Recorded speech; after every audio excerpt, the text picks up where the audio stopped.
Welcome to our Friday's broadcast of the Gospel Truth. Today's the end of my second week teaching on a new book that I've got entitled Excellence.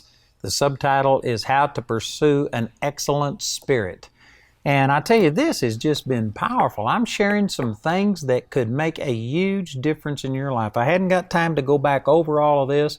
Let me just say that I've established from the book of Daniel that Daniel, in Daniel chapter 6, verse 3, was promoted over everybody else because he had an excellent spirit. There are reasons why some people excel and others don't. And it's not all of these external things out there. It's the attitude that's on the inside. You got to change on the inside before you see things change on the outside. And then I began to teach from the book of Daniel, chapter 1, about Daniel and his three friends, Hananiah, Mishael, and Azariah, whom we know as Shadrach, Meshach, and Abednego. And these three Hebrew children refused to lose their identity with the Lord. Every one of their names had something in it about God that referred to God, and they refused to lose that. They refused to eat the king's meat. They refused to break the Jewish dietary laws. They held on to their identity, their worth, their value was related to their relationship with God, not these other things. So that's the very first thing. You got to have a conviction that every good thing in you is from God. Paul said it this way. He says, I count everything else but loss so that I might know Christ and the power of His resurrection. He counted everything else but dung. You've got to find your identity, your worth in the Lord. Then that leads to humility because you recognize that every good thing that's in you comes from God, and humility is a natural outflow of that. And then that leads to obedience. If you truly are humble and you aren't running your life, but instead you've submitted it to the Lord and you are putting Him first, well then obedience is just an automatic byproduct of that. So these are three things that we've discussed. Identity, security, worth, value found in God alone, and then humility to where you exalt Him and His will and not your will, and that just leads to obedience. And so yesterday we ended talking about how that the three Hebrew children, Shadrach, Meshach, and Abednego, refused to worship this idol of King Nebuchadnezzar, and he gave them a second chance, and he says, if you hear the music play and if you fall down and worship this idol, okay, but if not, I'll throw you into a fiery furnace. And they said, I read part of this yesterday, but let me just start here. Shadrach, Meshach, and Abednego answered and said to the king, O Nebuchadnezzar, we are not careful to answer thee in this matter. If it be so, our God whom we serve is able to deliver us from the burning fiery furnace, and He will deliver us out of thine hand, O king. But if not, be it known unto thee, O king, that we will not serve thy gods, nor worship the golden image which thou hast set up. Man, that is so powerful, so bold. They didn't care about themselves. They had their identity, their worth attached to God, not to what people had to say about them. They were humble. They were not promoting themselves. They were going to stand for God even if it was to their detriment, and that just automatically led to them obeying God. And they didn't care what the king did to them. Even if God didn't deliver them, they were going to serve God first. Every one of us ought to desire to be this way, but you can't get there if you haven't, first of all, completely committed yourself to your worth, your value, your identity being in God, in relationship with Him, and humbling yourself and exalting God above yourself. If you haven't done those things, I guarantee you, you will crumble when it comes to suffering. Self is going to suffer something if you stand for the Lord. And sad to say, there's way too many people that this is where they are. They will compromise. They'll back down. They won't stand up for the Lord.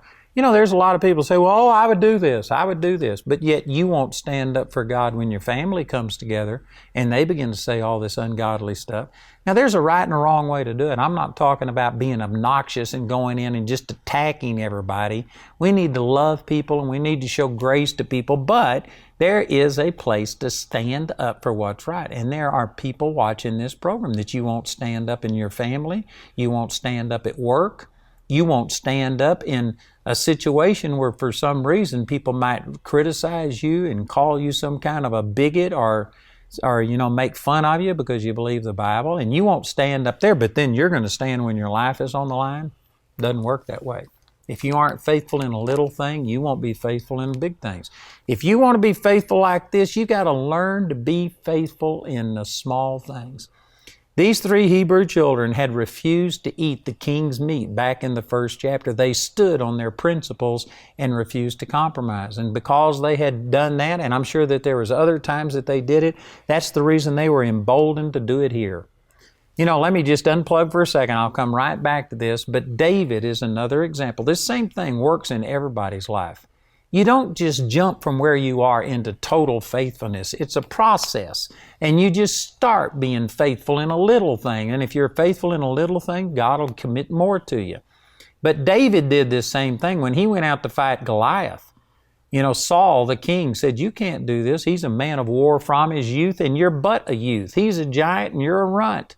You can't do this. And you know how David convinced him to let him go fight Goliath?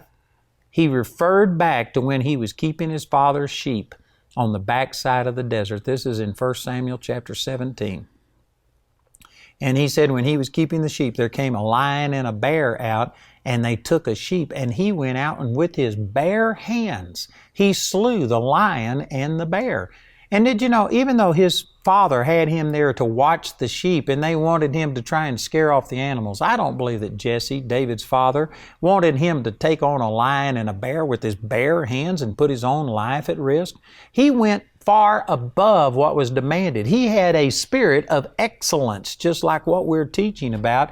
And he said, the reason I know that I can overcome this giant is because I was faithful in a little thing. I slew the lion and the bear on the backside of the desert when nobody was watching. And now I'll be able to kill the giant when everybody's watching. See, there's a lot of people that want to wait until they're the pastor of a 1,000-member church, and then they're going to serve God, and then they're going to study, and then they're going to pray. But you won't be faithful right now where you are. If you're just teaching a little Sunday school class or teaching a Bible study, you won't give yourself totally to it. But if you had 10,000 members, then you'd be faithful. That's the opposite of what Jesus said. You got to be faithful in a little, and then you increase to where you're faithful over much. These men had already been true to their convictions, and that's the reason that they were able to stand here. So here's the king's reaction. In verse 19, Daniel 3:19, then was Nebuchadnezzar full of fury, and the form of his visage, the word visage means face, was changed against Shadrach, Meshach, and Abednego. Personally, I believe that this means that it was actually demonic. He was so enraged that somebody would honor a god above him. He thought he was God. He made this image of gold and proclaimed himself as God and wanted everybody to worship him. And these 3 Hebrew children were not conforming to this. And I mean literally, you could see the demons come up. His whole facial features, everything changed. He became demon-possessed. It says, the form of his visage was changed against Shadrach, Meshach, and Abednego. Therefore he spake and commanded they should heat the furnace 17 times more than it was wont to be heated. This is totally irrational. If you're going to throw somebody into a fire, does it have to be 7 times hotter than just normal fire to kill a person? I mean, fire is going to kill the person. This was irrational, but this is what happens when you give yourself over to the demons, over to rage and wrath. Wrath is not smart. It says over in James chapter 1 that the wrath of man does not work the righteousness of God. You ought to just make a commitment that when you are angry, you just don't make decisions, you don't do things, because you are not going to be rational when you're having a fit, when you're angry.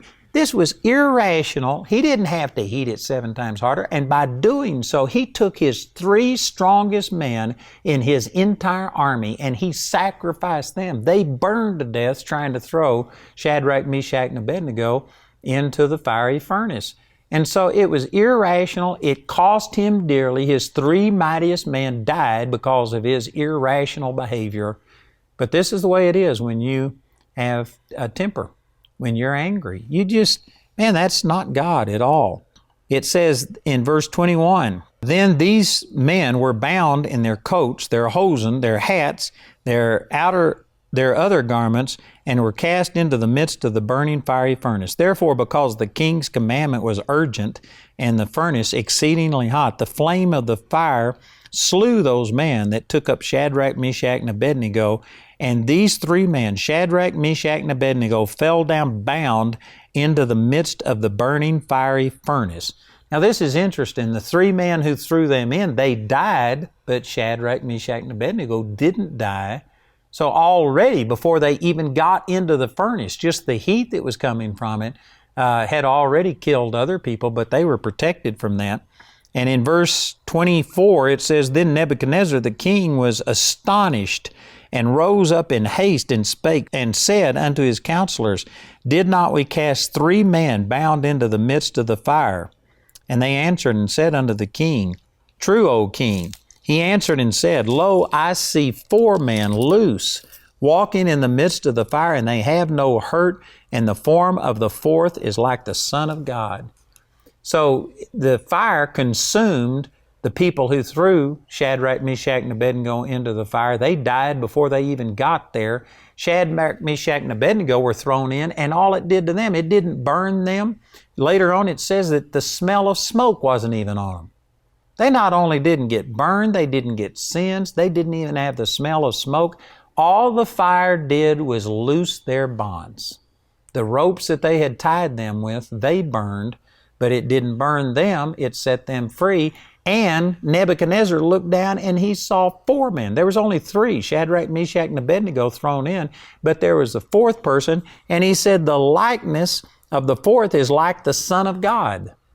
Now, I don't know how you know what the Son of God looks like, but apparently it was exceptional. There was something about the 4th person that made Nebuchadnezzar think that this was the Son of God. And I don't know for sure, and I've read other people's commentaries. I could give you an opinion, but I'm just going to say I don't know. I suspect that this literally was Jesus, a pre-incarnate manifestation of Jesus that was there in the fire honoring Shadrach, Meshach, and Abednego because of their uncompromising faithfulness. Man, that's pretty awesome. I mean, it would be awesome to live through being thrown into a furnace and not even have the smell of smoke on you. You aren't burned, you aren't singed. That's miraculous. But then to have the Son of God there talking to you and walking around with you, man, this beats anything. I mean, this is equivalent to Moses being on the mountain and spending 40 days and 40 nights in the presence of God and having his face radiate light. I mean, this is major, major deal. And you know why it happened? Because they were completely committed to God. Their life was dedicated to Him. That was their life, their source, their value. They weren't promoting themselves. They humbled themselves and put God first. They refused to compromise. They obeyed God. Because they did those 3 things, they not only survived the fire, but they experienced a pre-incarnate manifestation of Jesus. Man, this is powerful. Most people would love to have something like this happen. You would love to be able to brag about it, but will you do what they did? Will you stand and not let people conform you to this world? Will you stand on who you are in Christ and what He's done? Will you humble yourself and promote God and His gospel ahead of yourself? Will you obey God even if it could cost you your life? I guarantee you get committed to God like that and you walk like that, and you will experience the supernatural deliverance and presence and power of God. You may not experience the exact same thing that these 3 men did, but I guarantee you it'll be the same thing. God will honor you. I've already used this verse out of 1 Samuel chapter 2, verse 30, and the Lord told Eli, He says, those who honor me, I will honor, and those who despise me will be lightly esteemed. When you honor God, God will honor you. Over in James chapter 4, 1 Peter chapter 5, it says, humble yourselves therefore under the mighty hand of God, and He will exalt you in due time. I promise you, if you humble yourself, if you put God first, if you obey Him, even when it looks like it's to your detriment, it's going to work out to your advantage. You will be promoted. You will be lifted up, and that's the promise of God. Everybody wants this results. Everybody would like to prosper. Everybody would love to have some experience where 3,000 or 4,000 years later, people are still reading your story and talking about it. But very few people will do what Shadrach, Meshach, and Abednego did to get to this place. Man, this is powerful. You've got to find your life in God. You got to humble yourself, promote Him above yourself. You got to obey what He tells you to do. And if you do that, you will experience God the way that these 3 Hebrew children did. So in verse 26, it says, Then Nebuchadnezzar came near to the mouth of the burning fiery furnace and spake and said, Shadrach, Meshach, and Abednego, ye servants of the Most High God, come forth and come hither. Then Shadrach, Meshach, and Abednego came forth out of the midst of the fire. And the princes, governors, and captains, and the king's counselors, being gathered together, saw these men, upon whose bodies the fire had no power, nor was a hair of their heads singed, neither were their coats changed, nor the smell of fire had passed on them. Man, this is awesome. You know, some people don't believe that this really happened. They believe that this is somehow or another an allegory. I believe this happened just exactly the way it said. And I know some, well, how could this be? Because all you're doing is thinking in the natural. You don't think supernatural. You don't believe that God can do anything that is outside of the normal, natural realm. Well, I pity you because, man, the Bible is full of miracles, and I've experienced it. You're just too late to tell me that God doesn't do things like this. I've mentioned this before, but I've seen my son raised from the dead after being dead for 5 hours in a morgue on a slab, stripped naked with a toe tag on, came back to life with no brain damage. I've seen my wife raised from the dead. Just this last week, I saw blind eyes open. In the last 3 days, I've seen blind eyes open, deaf ears open instantly, and the lame walk. In just the last week, I've seen all of that happen. And some of you think, I don't believe that. Well, then it won't work for you. But I'm telling you, these things are happening today. They happen today. I believe that this happened just exactly the way it says. And then in verse 28, it says, Then Nebuchadnezzar spake and said, Blessed be the God of Shadrach, Meshach, and Abednego, who hath sent His angel and delivered His servants that trusted in Him, and have changed the king's word and yielded their bodies, that they might not serve nor worship any god except their own God. You know, this is amazing to me that just moments before this same man, Nebuchadnezzar, had made an idol and wanted everybody to worship the idol, and he commanded them to be killed if they didn't do it. But after seeing the miraculous display of God, he was totally humbled. There's a difference between being humbled, or let me say it this way, there's a difference between being humble and being humiliated. I think it's probably more accurate to say he had been humiliated. He had promoted himself and says, whose God is able to overcome me? He proclaimed himself greater than God.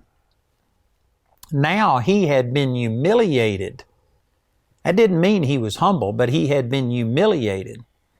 And now he was proclaiming that Shadrach, Meshach, and Abednego's God was greater than him.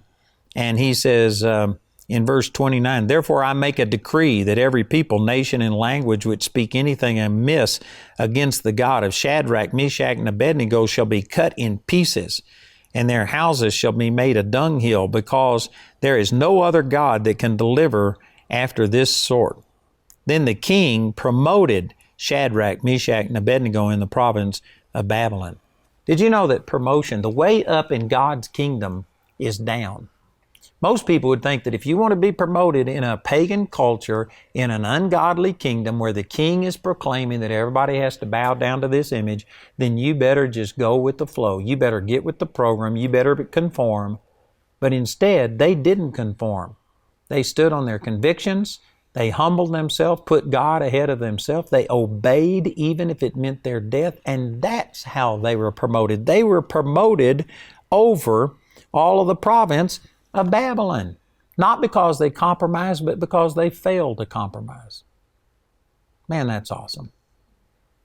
You know, I I've got some things in my life that are just convictions with me. They aren't necessarily for everybody else. Though, back in the very beginning of our ministry, Jamie and I were starving, and we went to a meeting where a man was teaching on prosperity, and we needed this. Jamie was 8 months pregnant, and we had been 2 weeks without anything but water because we had no food.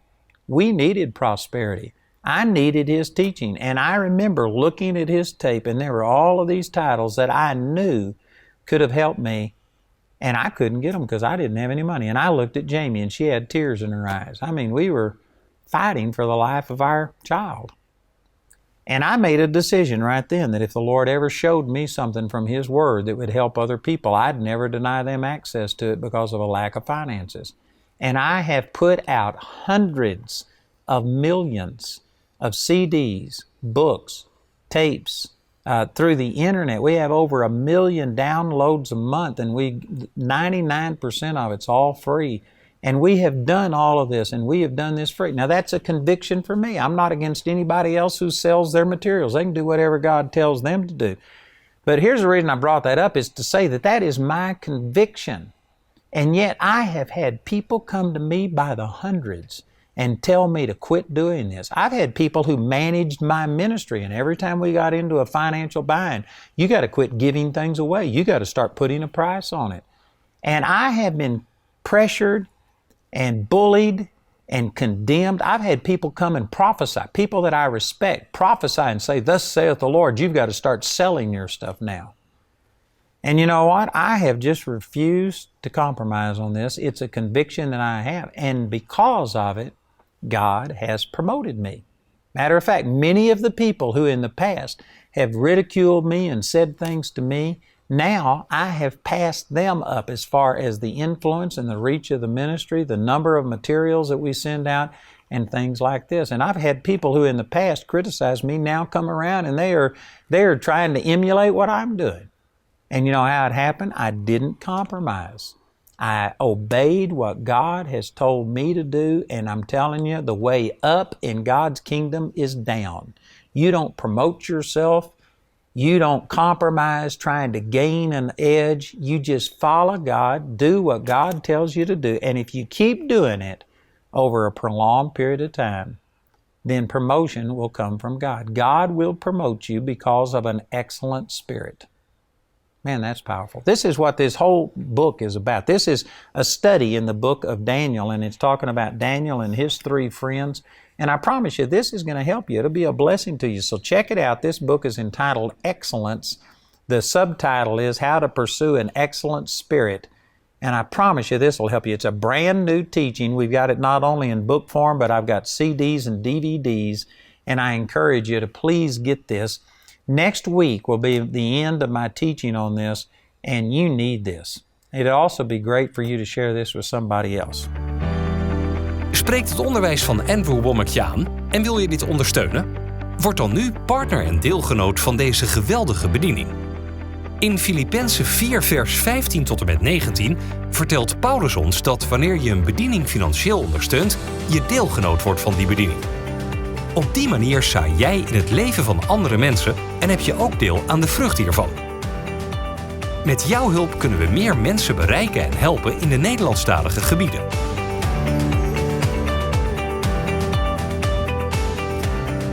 Word nu partner en ontvang gratis het dagboek van Andrew.